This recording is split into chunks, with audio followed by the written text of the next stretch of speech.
When my husband said his mother would be staying with us for a few weeks while she got hospital treatment, I smiled and agreed. What else could I do? Say I wasn't okay with it, admit I needed my space, or that I was scared her presence might come between us?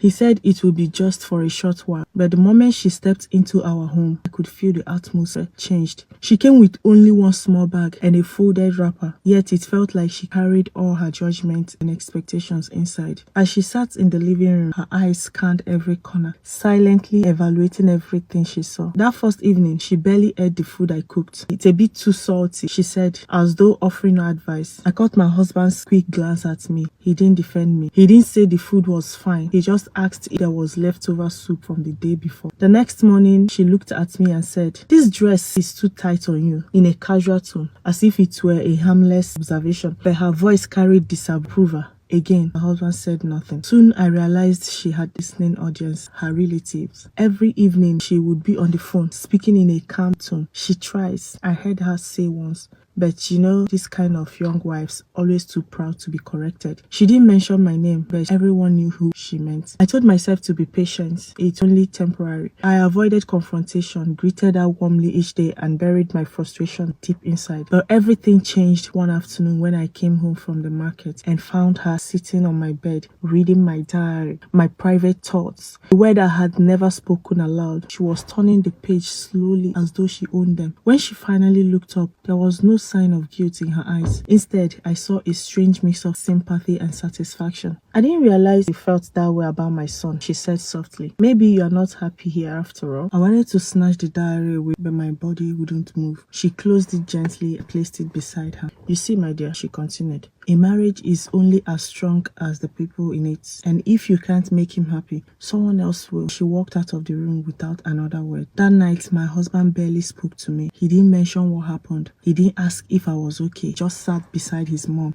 chatting and laughing as if I wasn't even there. I lay awake long after they had gone to bed, staring into the dark. It was then I understood his mother had not come only to rest or receive treatment. She had come for my marriage. And from the way things were already unfolding, she might succeed. The days after she read my diary were even worse than I ever imagined. My husband began to feel like a stranger living under the same roof. He stopped hanging around in the kitchen while I cooked. He no longer reached for my hand when we watched TV. Even at night, he turned away, his back cold against mine. His mother's presence filled every corner of the house. She always woke up before me, making sure she was the one to prepare his breakfast. She would knock on our bedroom door with a tray. Bread toasted just the way my husband liked it. Tea sweetened perfectly to his taste. She would serve him with a proud smile and kind that said, "I knew him before you did." Whenever I tried to join their conversation, she would smoothly push me out. She would start talking about his childhood stories I had never heard. She would mention the women who used to visit when he was younger, describing them so fondly that it was clear what she meant. Those girls would have made better wives. It wasn't only what she said, it was the way she looked at me, the raised eyebrows whenever I disagreed with him. One evening, my husband came home later than usual. I was sitting in the living room and his mother was in the kitchen. The moment he stepped through the door, she rushed to him, arms open, like he had just come back from war. She took his bag, touched his face and said, "My son, you've lost weight. This girl is not feeding you well." My chest tightened. I gave a small dry laugh. "It's fine, ma. We eat the same food in this house." She turned to me, calm but sharp. Some foods fill the stomach, but stifle the soul. He didn't defend me. He didn't even glance in my direction. He just kissed her forehead and said he would take a bath before dinner. That night, as I cleared the table, I heard their voices from the living room. My mother-in-law's tone was low and convincing. "A man needs a wife who makes home a place of peace. If you always return to tension, you will start finding peace somewhere else." Then came silence, followed by his quiet voice. "I know, Mama." I froze in the hallway. I couldn't tell if my heart was breaking or turning into stone. The next morning, I noticed our wedding photo was gone from the wall. In its place was a frame pictured of my husband and his mother, taken years ago. When I asked her about it, she didn't even pretend to be surprised. "A home should have pictures that bring comfort," she said. That was when I finally understood. She wasn't just visiting. She was rebuilding this home into one where I no longer belonged, and my husband was letting her. The morning I noticed our wedding picture was gone, something inside me changed. For weeks, I had been swallowing my anger, telling myself not to cause trouble. Things would soon go back to normal. But staring at that new photo of my husband and his mother, smiling like they were the only ones who mattered, I realized I was already being pushed out of my own home. I waited for him to come back that evening. When he walked in, he barely looked at me. He went straight to his mother, handed her a small bag and kissed her forehead. I stepped forward. Can we talk? In private, I said. Mama gave a faint smile. She stood up slowly, adjusting her wrapper. Don't take too long, she said.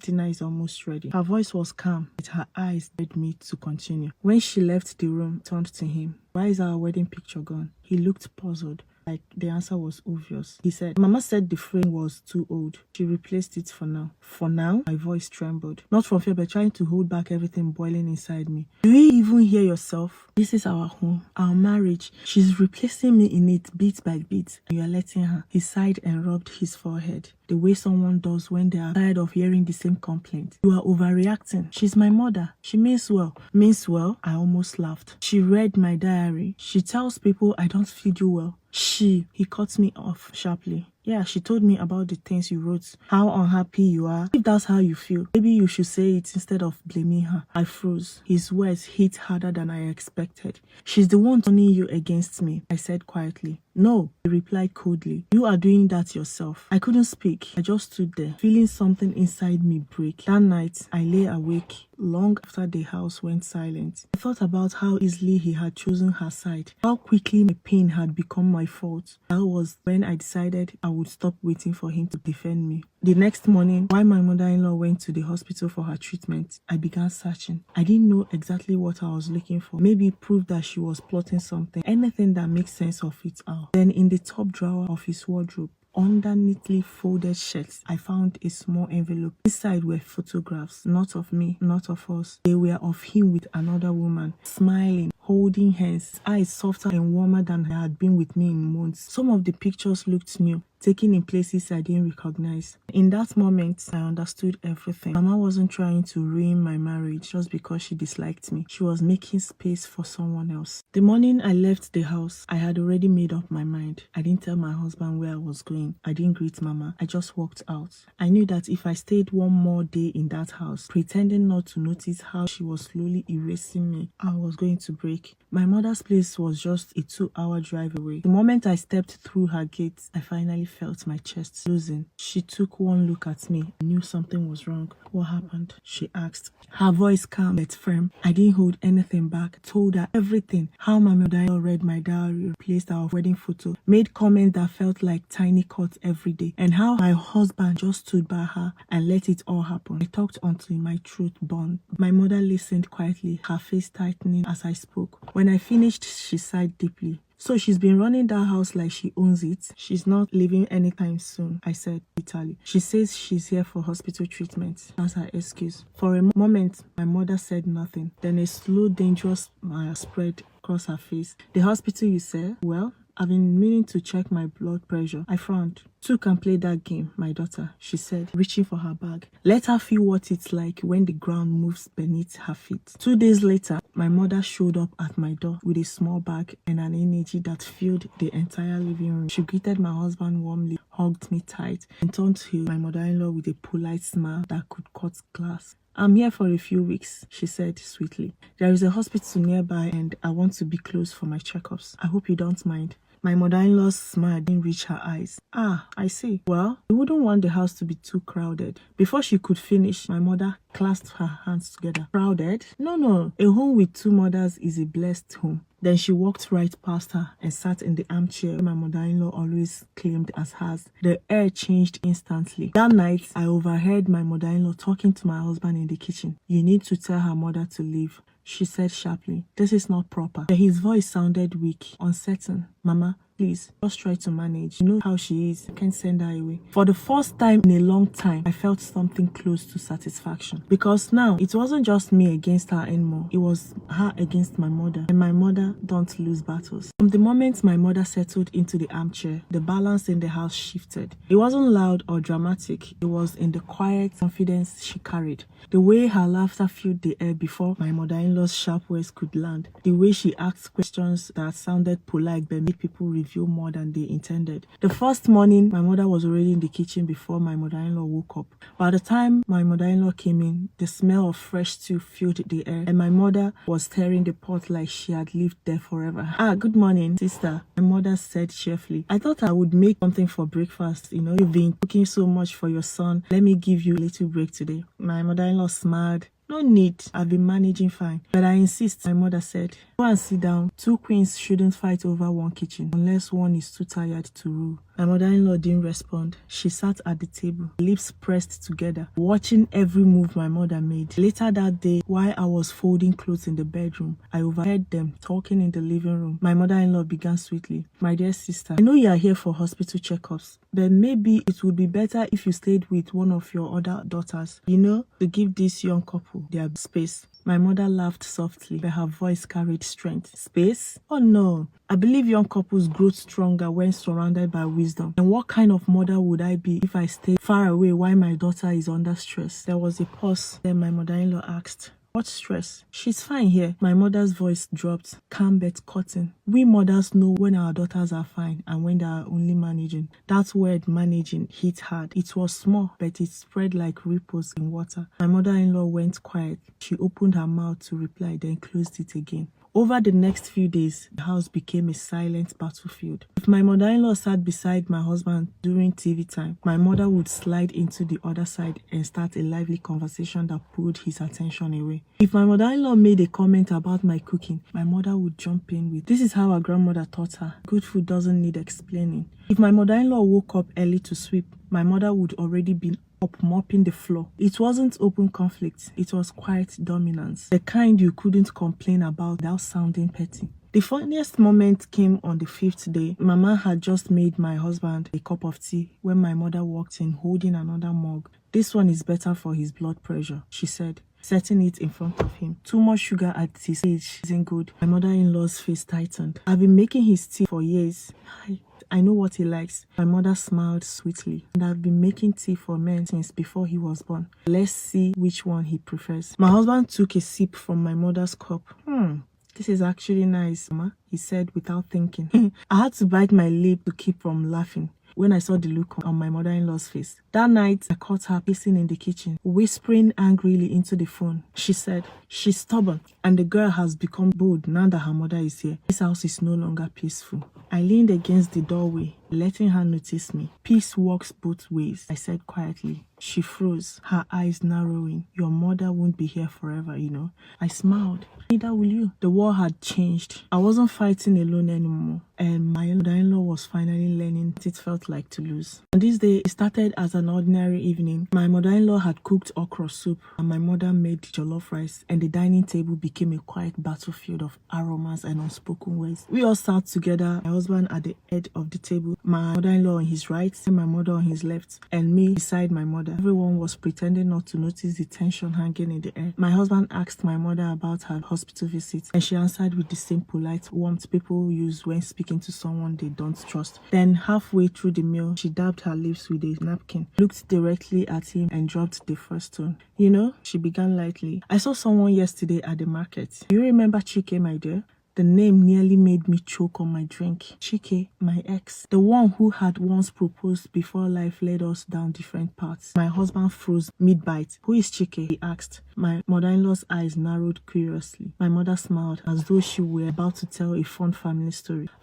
Chike, she said warmly. A fine young man, hardworking, always treated my daughter like a queen. She turned to me. Do you know he's now running his own company? Married to his work, they say. Imagine if life had gone differently. Mama, I started, but she raised her hand. I'm only saying, she continued softly, a man like that would never let outsiders control his home. His wife's place would always be secure, unlike some men who allow other hands to rearrange their house like market stalls. The words were gentle, but they cut deep. My mother-in-law shifted in her seat, frowning. Are you trying to say, oh no, sister? My mother interrupted, smiling sweetly. I'm not saying anything. I'm only comparing what I've seen. Some men protect their homes with both hands. Others, she let the silence finish the thought. My husband's jaw tightened. This is unnecessary, he muttered. My mother leaned slightly forward. Unnecessary? Your own mother recommended another woman to you and you even took photos with her. But I'm the one being accused of crossing the line because I mentioned my daughter's old suitor. At least I know that man respected her enough not to embarrass her in her own home. My mother-in-law looked at my husband, clearly expecting him to defend himself, but he didn't. He couldn't. The room went quiet. We finished the meal in that uneasy silence. My mother-in-law left the table early, retreating to her room without her usual evening chatter. Later in the room, my husband came in and shut the door a little too hard. He said, so this is your new plan, yeah? His voice low. You let your mother humiliate me at the table? You think bringing up your ex helps anything? I didn't look up. My mother didn't humiliate you. She just held up a mirror. If you don't like what you see, that's not her fault. His voice rose. You've changed. You are letting her poison you against me. That made me turn to face him. My voice was calm, but my words were sharp.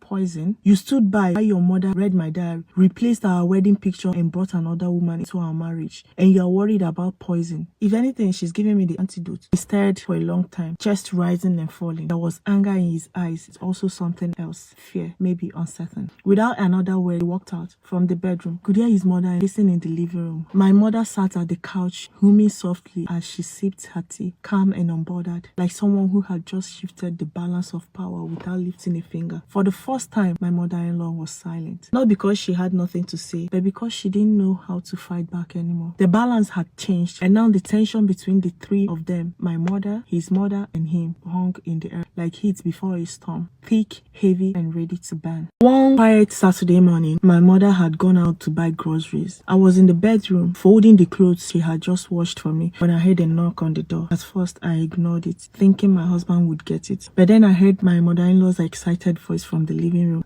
Ah, you are here already. Come in. My hands froze. Something didn't feel right. Then I heard another voice, a woman's voice, soft, unfamiliar, and sound of his suitcase being rolled across the floor. I stepped out slowly. My husband had just walked in from the backyard, drying his hands. Our eyes met briefly, and then he looked away. Mama's voice rose again, full of pride. Come and greet your sister-in-law, the new wife, since the old one doesn't want to give us children and has started growing wings. My heart stopped. The woman standing in the middle of our sitting room was the same one from the photograph, the one smiling too closely beside my husband. I looked at her. I looked at my mother-in-law, then at my husband. And when I saw him walk over to her, hug her right there in front of me and tell her to feel at home, something inside me broke. My chest tightened painfully. My throat closed up. My lips parted to speak. No words came out. That was when I realized I was crying silently, helplessly, as hot tears ran down my face. Mama looked too pleased. She folded her arms, watching me like she was finally enjoying a show she had been waiting for years to see. The woman smiled faintly and sat down, calm and confident, like she belonged there. Then my husband turned to me. His eyes were cold. You caused this, he said. You let your mother stay here and disrespect my mother. If she apologizes to me and to my mother and leaves this house, I might reconsider taking a second wife. Until then, manage. I couldn't speak. My knees shook. My hands trembled as I tried to wipe my tears. I didn't even hear the door open again, not until my mother walked in. She looked around the room, at my husband, and then at the strange woman on the couch, at my mother-in-law, who stood tall and proud, and then at me. My swollen eyes, my trembling lips, my broken expression. Something fierce flashed in her eyes. Anger, deep and raw, but she quickly covered it with a calm, sweet smile. She walked over, took my hand. Come. Her voice was gentle. She was speaking to me as a child again. I followed her quietly into the bedroom. I broke down completely. I cried until I couldn't breathe. She held me tight, stroking my hair. When I was finally quiet, she whispered, "Don't worry, I have something for him tomorrow." The next day was Sunday. The sun rose, bright and bold, and so did my mother. She told me to get dressed because we had somewhere to go. I wore a red gown that hugged my body perfectly, my hair neat, my makeup soft but striking. My mother wore a simple, elegant dress, holding her purse like she had business to attend to. Together, we walked into the room. My husband was there with his mother and the new wife. They were laughing. But the moment he saw me, his laughter died. His eyes followed me up and down, shocked, maybe even afraid. I didn't say a word. I walked past them with a calm face, letting my perfume trail behind me. We left the house without explanation. 3 hours later, we came back. They were still there, still talking. I didn't look at any of them. I simply walked past, straight to the bedroom. I changed into something comfortable, sat on the bed and opened my phone. Then I posted 2 WhatsApp status, 1 picture and 1 short video. Just a few seconds after I posted on my WhatsApp status, I saw my husband's name pop up under viewed, and only moments later, the bedroom door flew open. He stormed in like a raging bull, breathing so hard I thought smoke might pour out of his nose and ears. "Who is that man in that video hugging you like that?" He shouted.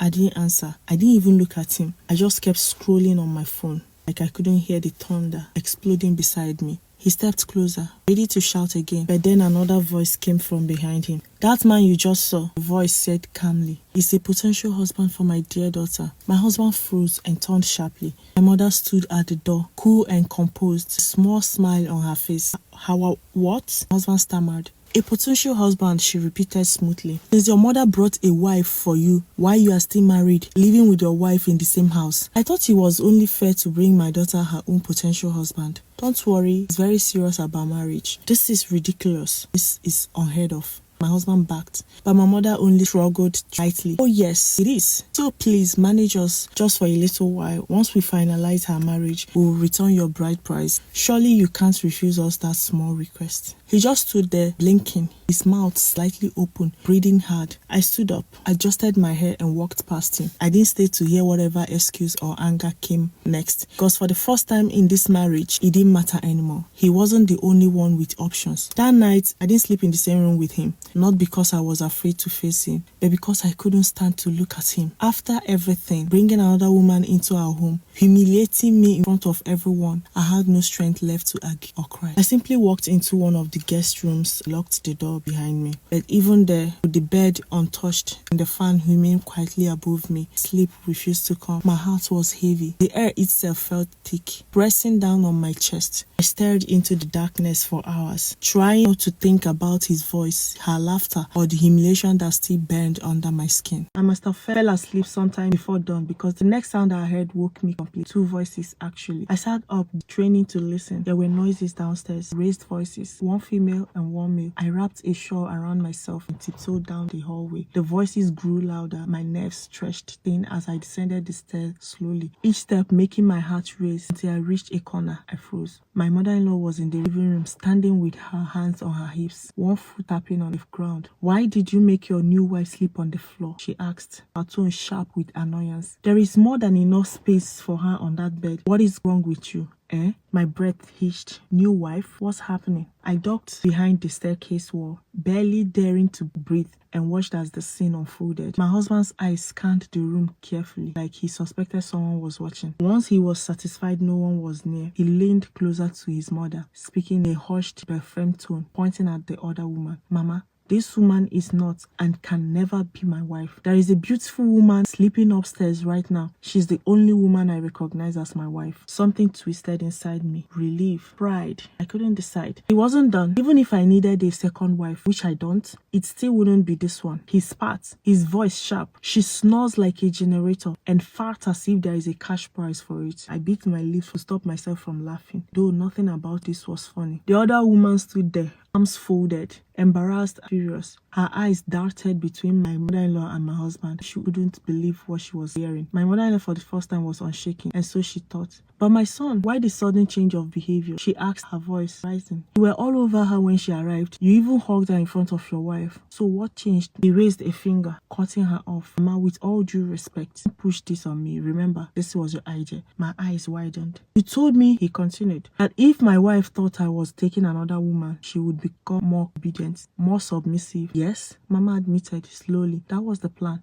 But it backfired, Mama," he snapped. Instead of crawling back to me, she found herself a man. Another man, Mama. Not just a man, she found a potential husband. His voice shook with something I couldn't tell. Anger, frustration, or maybe disbelief. I turned my eyes to my mother-in-law, and for the first time, she looked lost. No script, No comebacks, just silence. The new woman tried to speak, but my husband raised a finger, silencing her instantly. His face changed. No charm, no tolerance, only cold, hard authority. Go into that room, he said, his voice low, sharp, and unyielding. Pack everything that belongs to you and leave this house right now. The other woman blinked at him, stunned, then turned to my mother-in-law, maybe hoping for a rescue, but when she saw the helplessness in my mother-in-law's eyes, she went inside. A few minutes later, she returned, dragging her heavy bag behind her. She didn't look at anyone, yanked the door open, and was about to leave, but someone else stepped in. My mother. She caught herself before falling, then straightened with a mischievous grin, clearly having been eavesdropping. The woman slammed the door behind her as she left. My mother-in-law stared at the floor, suddenly very interested in the patterns of the rug. My mother, on the other hand, was in high spirits. She walked past everyone, whistling. "Ah, my sister, good morning, hope you slept well," she greeted. She spotted the staircase and called out, "Ne, I've been looking for you. I'm just back from the market and I'm not alone." I stepped forward, cheeks flushing slightly. "Not alone? What do you mean?" I asked. "My potential son-in-law drove me back," she announced proudly. "He even paid for everything I bought. He's waiting outside. Come and greet him." Before she could finish, I was already walking towards the door, smiling. As I passed my husband, he reached out to touch my arm, but I pulled back sharply, flinching like his fingers burned. The hurt in his eyes was clear. I didn't care. Or at least I refused to let myself care. I stepped outside to meet my man. Later that evening, I was in front of the mirror, finishing my makeup when my husband walked in. He looked tired, remorseful. "Sweetheart, please, we talk." His voice was low, humble. I turned slightly, surprised. It had been a long time since he spoke to me like that, but I said nothing. I finished blending my foundation, picked up my bag, and walked towards the door. "I've chased her away," he said quickly. I paused and turned back slowly. "And so, I should clap for you or start twerking?" "I never asked you to do that. Don't come here looking for praise." He looked like he wanted to explain, but I raised my hand. "If you think chasing her away means I will stop seeing my man, think again."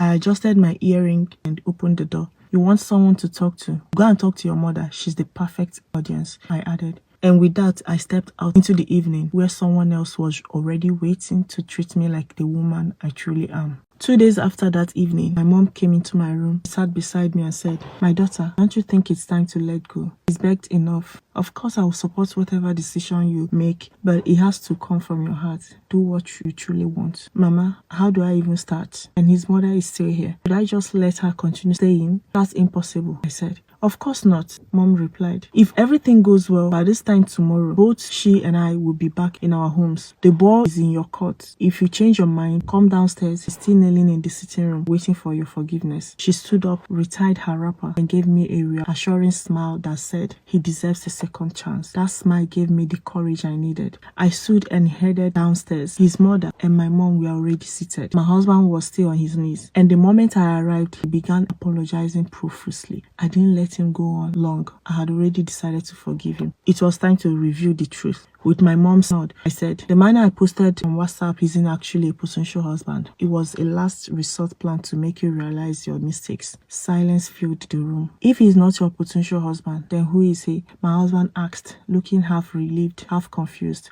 His expression was almost comical. Before I could answer, Mom spoke up. "Name is Ebuka, your wife's youngest sibling and my last born. You've only heard about him because he's been abroad since he was 8. I called him and together we came up with that plan." My husband's face lit up with relief. He came to me, apologized again and hugged me. We all turned to his mother, who hadn't said a word since I came in. When she noticed our eyes on her, she stood up, retied her wrapper, hissed loudly and stormed out. Minutes later, she returned, dragging her bag across the floor, gave her son one last look and slammed the door. She left. I wasn't surprised she didn't apologize, but I was happy my husband was back and our love felt stronger than ever. The next day, my mom left. I couldn't thank her enough. My younger brother, the potential husband from the plan, visited my husband. The two quickly became best friends. We even started a Sunday afternoon tradition of going out together. Thank God for restoring peace in my home. This peace lasted for almost a year until that fateful Sunday. We were getting ready to try a new restaurant when a knock came at the door. Confused,